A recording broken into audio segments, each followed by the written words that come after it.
જી બેન, ગઈકાલે જામનગરની અંદર શિવ શોભાયાત્રામાં એક ન કહેવાય ન ઈચ્છી શકાય એવો બનાવ થયો હતો. એના વિશે આપ શું કહેવા માંગો? આપને શું લાગે છે? જય સિયારામ, હર હર મહાદેવ.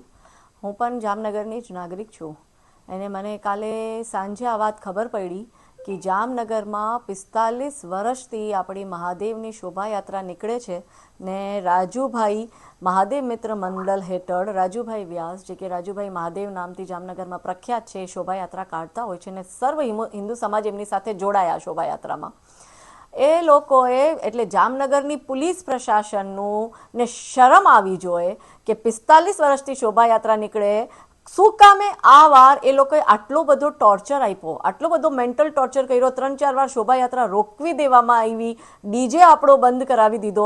તો મારો પોલીસ પ્રશાસનથી મારો પ્રશ્ન છે, એક લોજિકલ આ ક્વેશ્ચન છે કે મોહરમનું જુલુસ હોય કે ઈદનું કંઈ પર્વ હોય ને સાથે સાથે બે પર્વ ભેગા થાય હિન્દુના ને મુસલમાનના, ને તો તમે આવું બધું કરો તો મને સમજાય.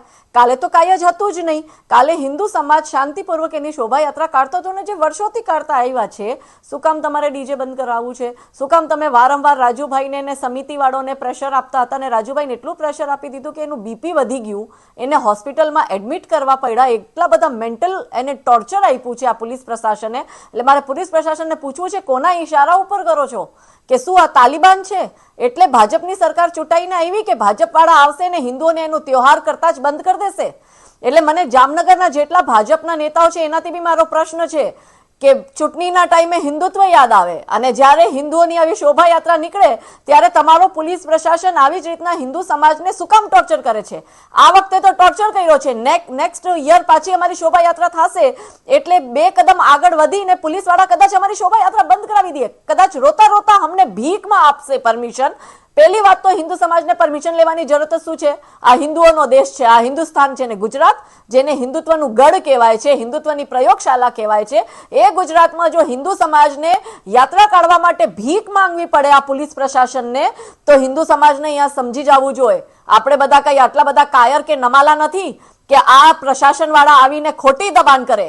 હાચા હોય તો અમને સમજાય, અમે ભણેલ ગણેલ સમજુ માણસ છે, પણ ખોટી રીતે અમને દબાવવામાં આવે ત્યારે મનમાં પ્રશ્ન આવે કે આપણે હિન્દુસ્તાનમાં જીવીએ છીએ કે આ તાલિબાની શાસનમાં જીવીએ છીએ.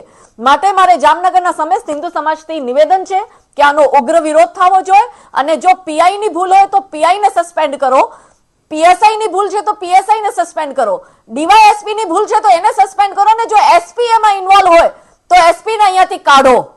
કેમ કે કોઈ પણ વ્યક્તિ ખાખી પહેરી લીએ એટલે એ સમજી લે કે હિન્દુ સમાજ ઉપર ટોર્ચર કરવાનું એને લાયસન્સ મળી ગયો છે. અને માનનીય હર્ષભાઈ સંઘવીથી મારે 2 હાથ જોડીને વિનંતી છે, કેમ કે બહુ સંવેદનશીલ વ્યક્તિ છે, એ મહાદેવ ભક્ત છે ને હર્ષભાઈ હિન્દુ સમાજની લાગણીને સમજે છે.